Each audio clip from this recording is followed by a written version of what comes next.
Today Baba tells us that sometimes the creation disturbs the creator,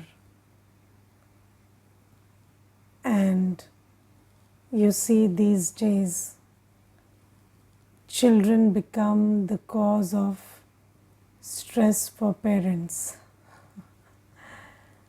So the creator is disturbed by his own creation, right?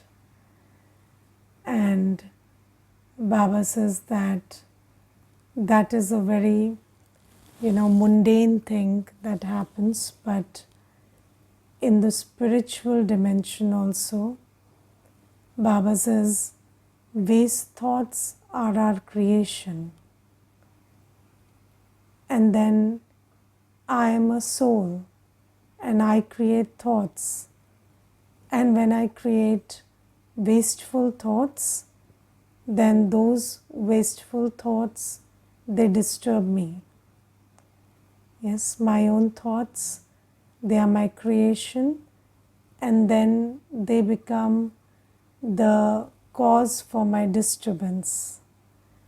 So Baba says, when your own creation disturbs you, then you should know that you are the creator and you have the power to change your creation. And Baba says that when you create powerful thoughts, then you accumulate power. And when you create wasteful thoughts, you lose your energy. You lose your spiritual energy. So we should not engage in such creation which makes us lose our energy and makes us, get disturbed. Now, you see sometimes when you see that parents are being disturbed by their children, then what they say is, I have no control over the child. Yes, but the thing is, you must know that you have control over your child. And I remember that, it's a matter of knowing. And, when children grow big and old, then fine, you don't have any control. But when children are little, they are dependent on you. Then if you start speaking the language that my child is not in my control, then that means that you're giving away your control. If you are speaking about a small child, that the child is not in my control, then you're purposefully giving away your control. And one should never speak in this language. So when the child is dependent on you, when the child is taking his money and finances and sustenance and food and everything from you, then how can you say they are not in my control? They have to be in your control. They have to do as you say. And you see, you don't need to use anger or force. You just have to know that this child is dependent on me and this is in my control. And then you just don't leave your authority and you exercise power. So, there were two matas and they were both sitting for the course, and one mata said that my child doesn't listen to me. And the other mata said, but why wouldn't your child listen to you? Then this one said, I keep saying and he doesn't listen to me.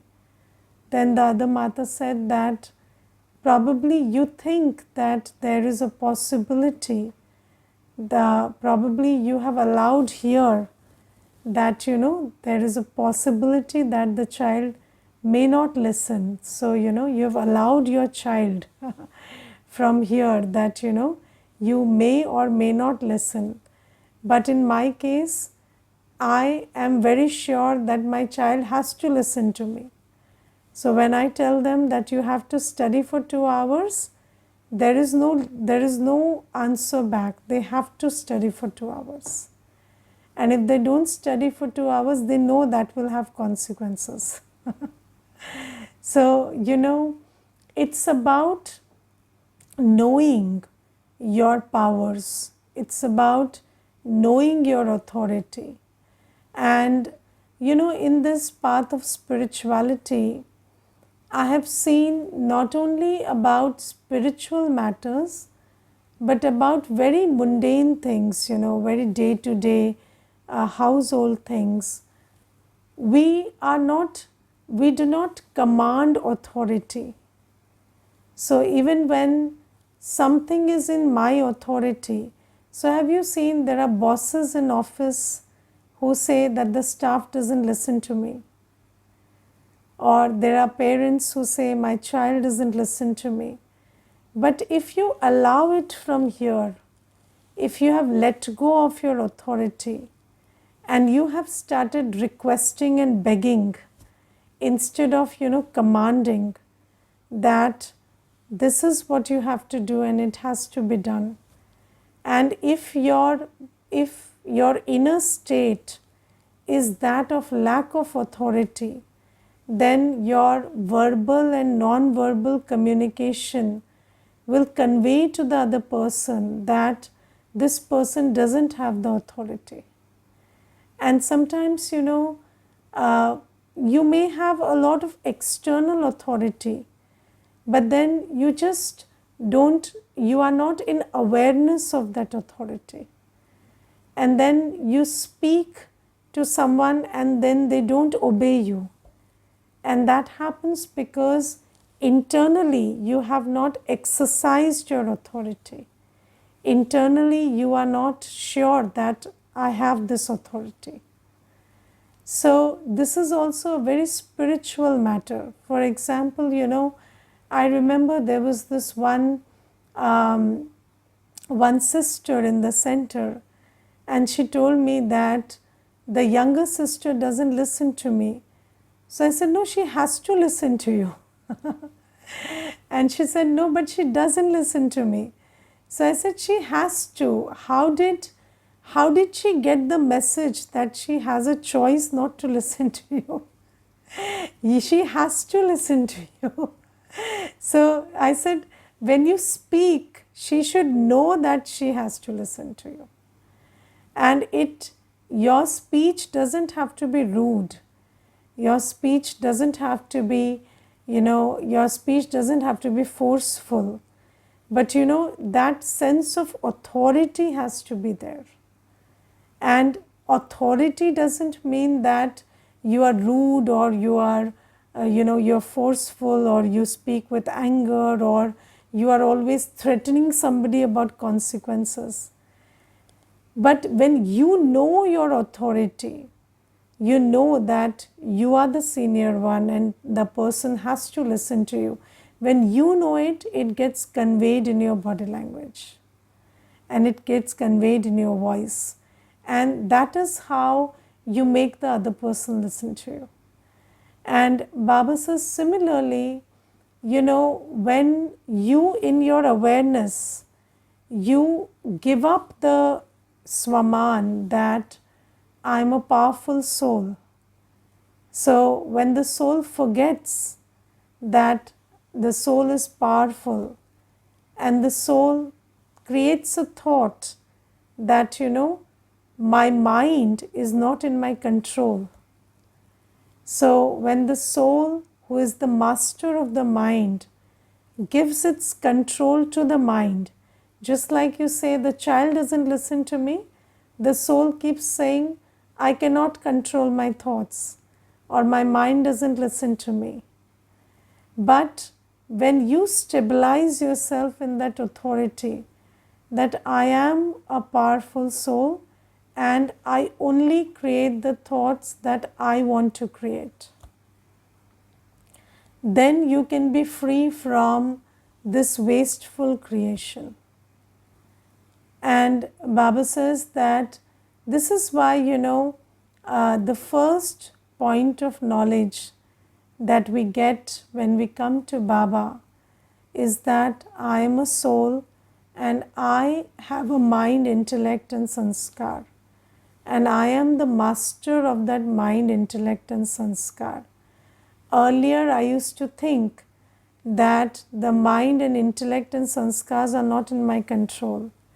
So, Baba gives us the knowledge that you are the master and the mind has to listen to you. But when will the mind or the subjects listen to the king? When will the mind, intellect, and sanskar listen to the soul, the master? When the soul is stabilized in authority, when the soul knows that I am powerful and my mind has to listen to me, then the mind will listen to you. When you know that you are a powerful soul and you create the thoughts that you want to create.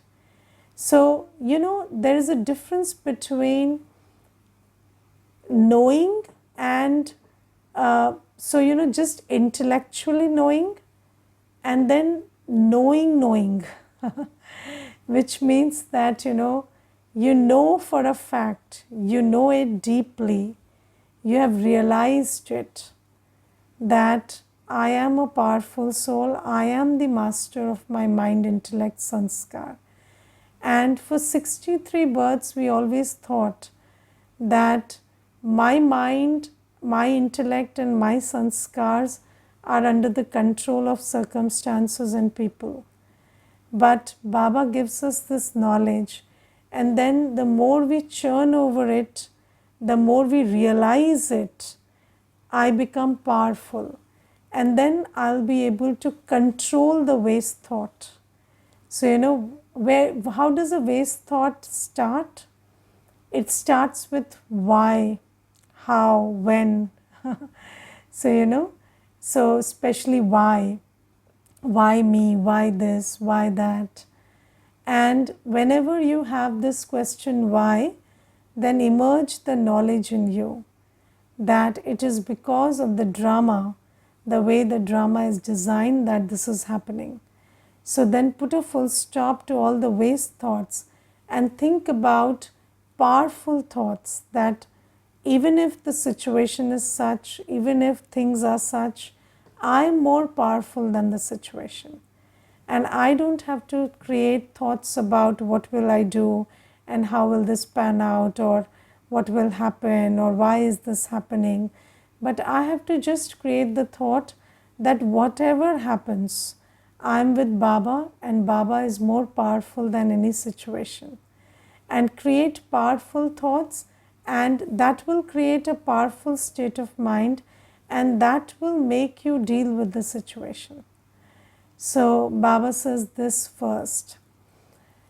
And then today Baba says that Baba has come to make us, to change us from worshippers to worthy of worship. Pujari se pujya. So from worshippers, Baba is changing us into worthy of worship. And Baba says that only the worthy of worship can make you worthy of worship. Because the law says that you can only make someone like yourself. Yes, so company colors, and if I am a worshipper, then I cannot make somebody worthy of worship. I will create a worshipper. Yes, and this is why, in Bhakti Marg we see that those people who are worshipping, they tell you that we will tell you the way to Mukti and Jivan Mukti. But if they had found the way to Mukti, they would not be here worshipping, right? They would not be doing bhakti, they would be in Mukti. So somebody who is still doing bhakti cannot give you mukti. So Baba says that anybody can only create somebody like themselves. If if I am myself peaceless and I tell you that I can tell you the road to peace, then that's a lie. Because if I knew that road, then I would have walked on that road, no? So, and even if I know the road, but if I have not walked that path, then I don't have the strength, or the experience, or the, power of experience, or power of walking on that path. And I cannot support you on your journey. Maybe I know the path, I can tell you, but where will you get the power from? So Baba says this is why nobody in the world knows how to become worthy of worship, because nobody is worthy of worship right now. And I am the only one who is worthy of worship. I am Pujya. And so I teach you how to become worthy of worship. And I change you from a worshipper to worthy of worship. And people think in the world that worshipping is a very great act. People think that being a devotee is a very great act, and people think that the best people in the world are devotees. And being a devotee is the greatest achievement. But Baba says no, the devotee is the devotee, but the one who he is worshipping, that is the great one. And I change you from being a devotee to being that one who the devotee is worshipping. But sometimes, we are so attached to our being a devotee that we think that it's a good idea to continue to be a devotee and not become worthy of worship.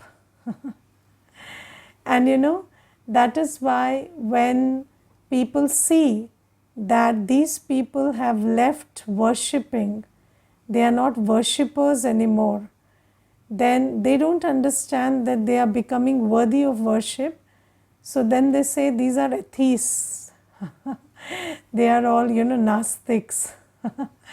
But they don't know that now we don't worship them, we are becoming like them. Yes, so this is why there is so much confusion in the world. Sometimes, people say when you go to BKs, you will stop worshipping and you will stop being a devotee. But then they know what you will stop, but they don't know what you will gain. Because that they can't see. So Baba says, you stop being a devotee and you start becoming that one who is worthy of worship. You start becoming that one who the devotee is worshipping. You are on that path. And many a times, because you see, people think that, so people can see your tyag. They can see what you left. They cannot see what you gained. Yes. So sometimes people think that, when you become a BK, you stop eating impure food, and then you stop, you stop enjoying sensual pleasures and these kind of things, and then they think that your life is very dull and dry. But Baba says, no, I'm giving you substitutes, better substitutes for that. And I remember there was this one girl, and she told me, you must be having a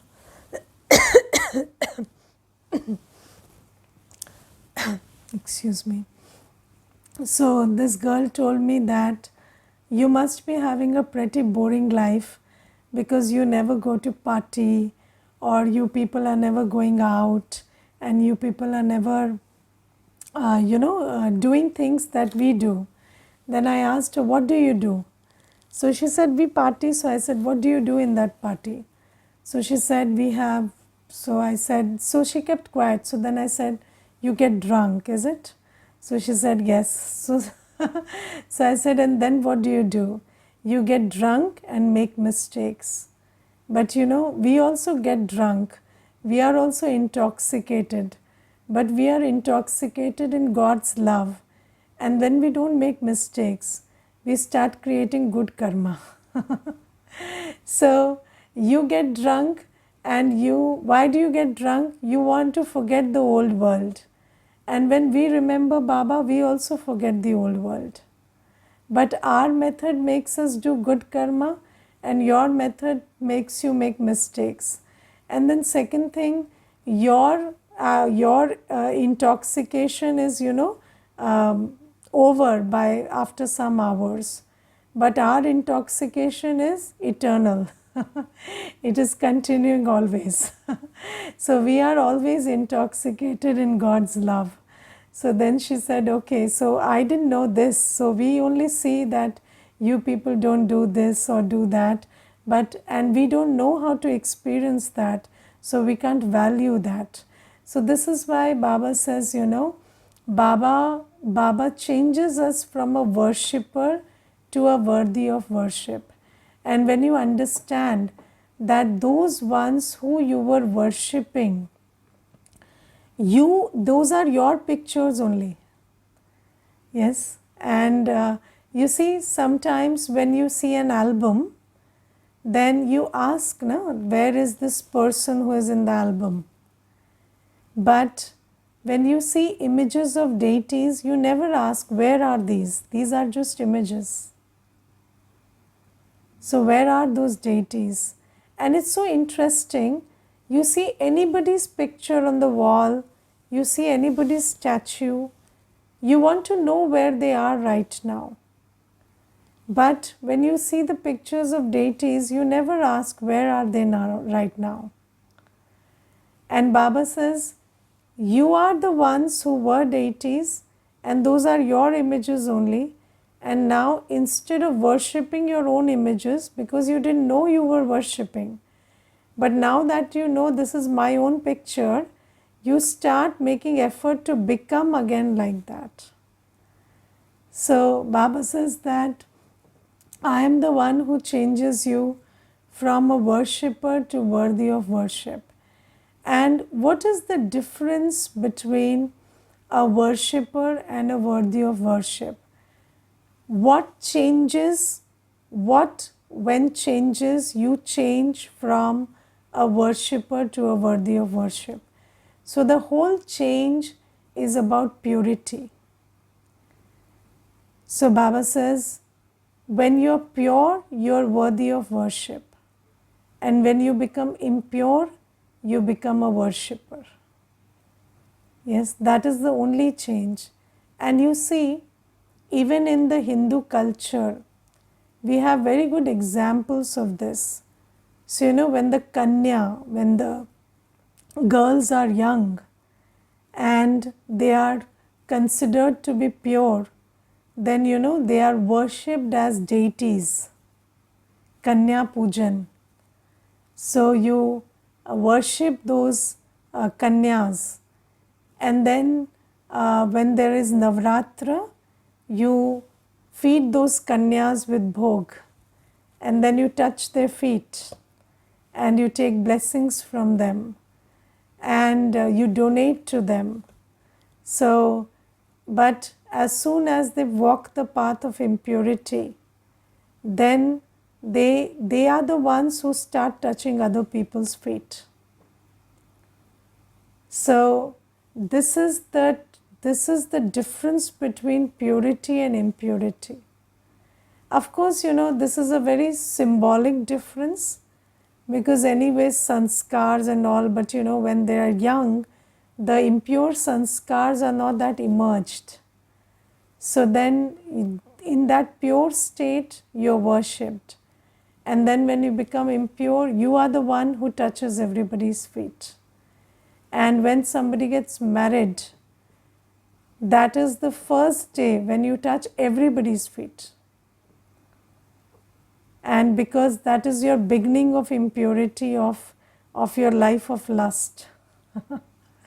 So these are all, indicators that being a worshipper or being worthy of worship is all about impurity and purity.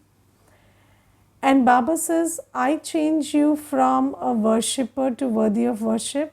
And how does Baba change us? Baba changes us through the method of yoga. So, for purity, you need to have yoga with the purifier. Yes. And in today's Murli, Baba is only asking us to check how much we make the effort of remembering Baba.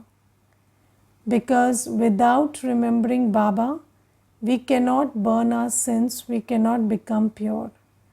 Even if we understand purity, even if we understand impurity, we cannot become pure just by understanding purity. We have to connect our mind with the one who doesn't have any impurity. And in that connection, in that communion of my mind with Baba's mind, Baba's purity starts coloring my mind. And then I perform acts of purity. And then those become sanskars of purity. So if you are remembering Baba early in the morning, and so you can see the difference that when you sit in Baba's remembrance, you remember Baba as the purifier, the ocean of peace, ocean of love, then Baba's qualities become your qualities. And then all through the day, situations and behaviors are not able to trigger the vices in you. And then you create pure actions. And then when you create pure actions, then your sanskar of purity is reinforced. So Baba says that is the only method. And then Baba tells us that in order to remember Baba, what do you need? You need to be soul conscious. Yes. And you see, when we are not remembering Baba, who are we remembering? We are remembering people, places, events, situations, circumstances, past events. And why are we remembering all of that? Because we are body conscious. Yes. And body consciousness makes you think that this is real. Whatever is in the here and now, whatever you can see with the two eyes, that's your reality. And you, the soul, and Baba, you are imaginary. Body consciousness makes you feel like that. But when you practice soul consciousness, when you practice, so do you know that I am a soul and I have the part of 84 births recorded in me? Yes, all the 84 births, the full 5,000 years, whatever I have to do is pre-recorded in me. Yes, and I don't have to think about the situation or anything external in order to play my part. Yes, sometimes you put in a lot of logic and you try to figure out what do I have to do in this situation or that situation or in the other situation. But Baba says just know that whatever you have to do is within you, and you just remember Baba. So have you seen that when there is turbulent water, the water in a pond, the surface of the water is turbulent, then you can't see what's inside, can you? The surface is turbulent, you cannot look within and you cannot see the bottom. But when the water is still, then you can see what is hidden in the beneath. Similarly, Baba says that every soul, we have 84 births of part recorded in me. But why is that part not emerging? Why does it not make sense to me in the first instance? What should I do in this situation? Why? Because my mind is turbulent. But if I am always in Baba's remembrance, then I know exactly what to do in every situation intuitively. You know, when you're faced with a situation, when you're faced with a behavior, why do you have to think so much about what to do? Because the mind is turbulent. But if you are in Baba's remembrance and the mind is peaceful, the mind is pure, then intuitive sense will appear, and you, the soul who played your part last kalpa, also knows what to do in this situation, and that will emerge, that wisdom will emerge from within you.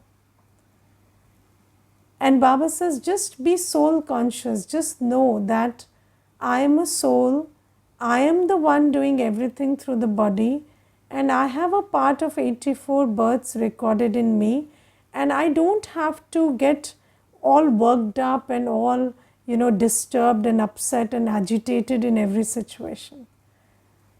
I have to know that whatever I have done or I have to do is there within me. And I have to just be in Baba's remembrance and calm myself and then do what I did every cycle. And Baba says, so be soul conscious. Know that you are a soul. Know that you are the one who thinks. Know that you are the one who decides. Know that you have a part of 84 births recorded in you.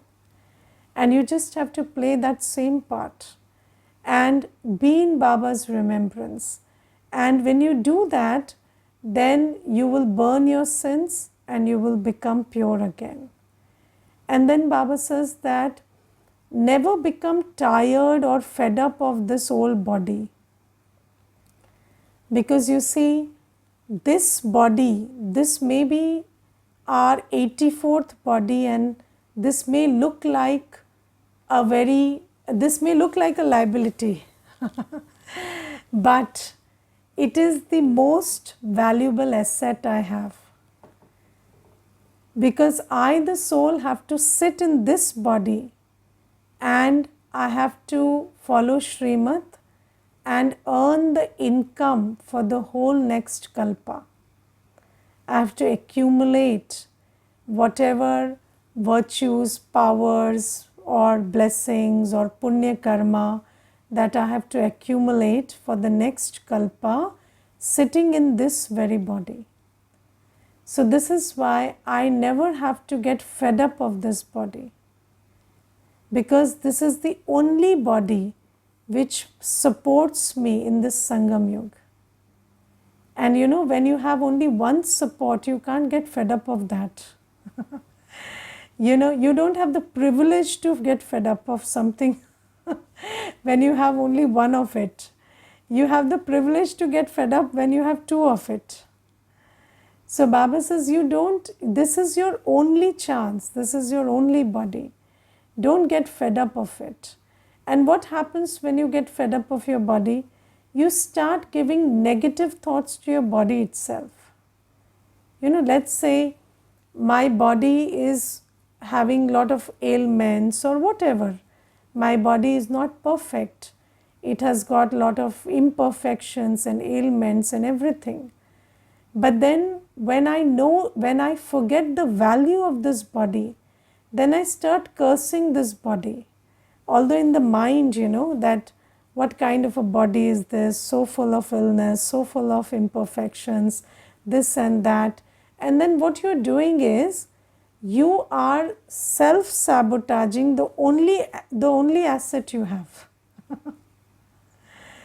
So Baba says you must realize the value of this body and always bless it.